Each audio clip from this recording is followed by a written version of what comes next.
Sabe aquela sensação de olhar para o relógio e sentir que está perdendo uma corrida que nem sabia que estava participando? Pois é, essa sensação é quase universal. E é exatamente por isso que a gente vive buscando um jeito melhor de gerenciar nosso tempo. E claro, a internet está lotada de supostas soluções, né? De listas de tarefas, time boxing, até aquela famosa regra dos 2 minutos. São tantas dicas prometendo que a gente vai virar mestre da produtividade, mas será que elas funcionam mesmo?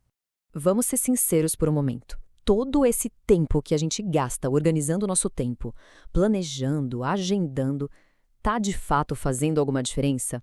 Ou a gente só tá ficando craque em organizar tarefas em vez de, bem, fazer as tarefas? E aqui é que vem a grande surpresa. Apesar de todo o marketing em cima disso, a ciência não tem tanta certeza assim não. As pesquisas mostram resultados bem confusos.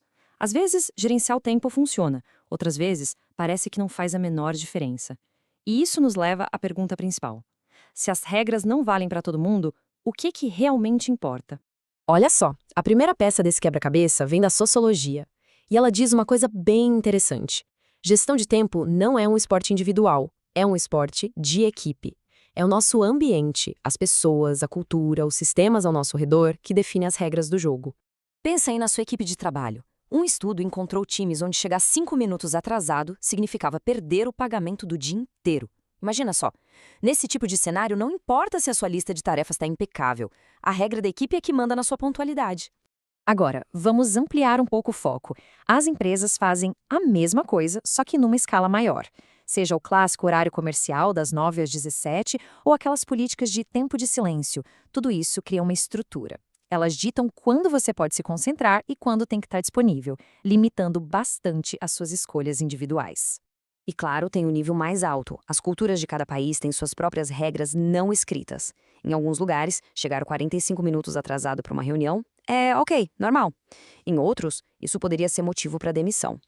Alguém aí já passou por um choque cultural desses? Isso só mostra como essas normas são poderosas. E essa citação no slide é um exemplo perfeito disso. A pesquisadora Leslie Perlow estudou uma empresa onde os gerentes avaliavam os engenheiros com base no FaceTime, ou seja, as horas que eles passavam sentados na mesa. O resultado? O engenheiro, que era super eficiente, gerenciava bem o tempo e saía mais cedo, era penalizado.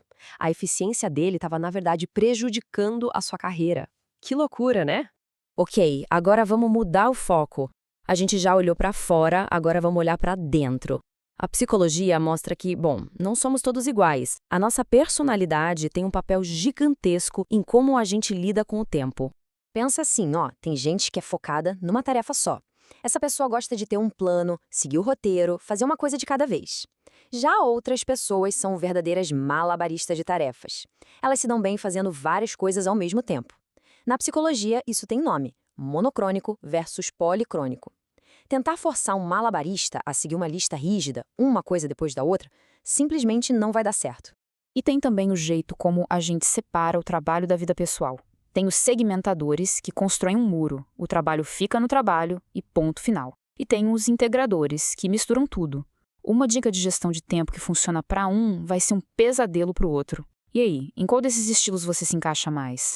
Chegamos na nossa última peça do quebra-cabeça, que vem da economia comportamental. Basicamente, o nosso cérebro adora pegar atalhos. E às vezes, esses atalhos mentais fazem a gente tomar decisões bem irracionais sobre o nosso tempo, mesmo com as melhores intenções. Já ouviu falar da falácia do custo irrecuperável? É quando você continua vendo um filme ruim só porque já perdeu 1 hora com ele. A mesmíssima coisa acontece com o nosso tempo. E o mais irônico é que, quanto melhor for o seu controle de tempo, pior a situação pode ficar, porque você tem um registro claro de todas as horas que já gastou, e isso cria uma obrigação de continuar. Funciona assim, ó. Você dedica horas e horas a um projeto que claramente não está indo para lugar nenhum. Aí a sua mente diz: nossa, mas eu já investi tanto tempo nisso. E o que você faz? Continua, jogando tempo bom em cima de tempo ruim. É um exemplo clássico de como uma ferramenta de gestão de tempo pode, na verdade, te incentivar a ser menos produtivo. Então, se as dicas universais não funcionam para todo mundo, qual é a resposta? A questão não é achar mais uma dica milagrosa. A questão é você se tornar o arquiteto do seu próprio tempo. É entender essas 3 forças, a sociológica, a psicológica e a comportamental, e desenhar um sistema que funcione para você. Isso significa se fazer umas perguntas importantes. Quais são as regras não escritas sobre o tempo no seu trabalho?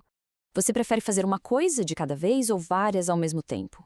Você gosta mais de um muro entre trabalho e vida pessoal ou de uma porta giratória? E qual é o seu calcanhar de Aquiles quando o assunto é tempo? Conhecer a si mesmo nessas 3 áreas, como a gente vê aqui no slide, é o verdadeiro ponto de partida. Então, para fechar, fica aqui uma reflexão.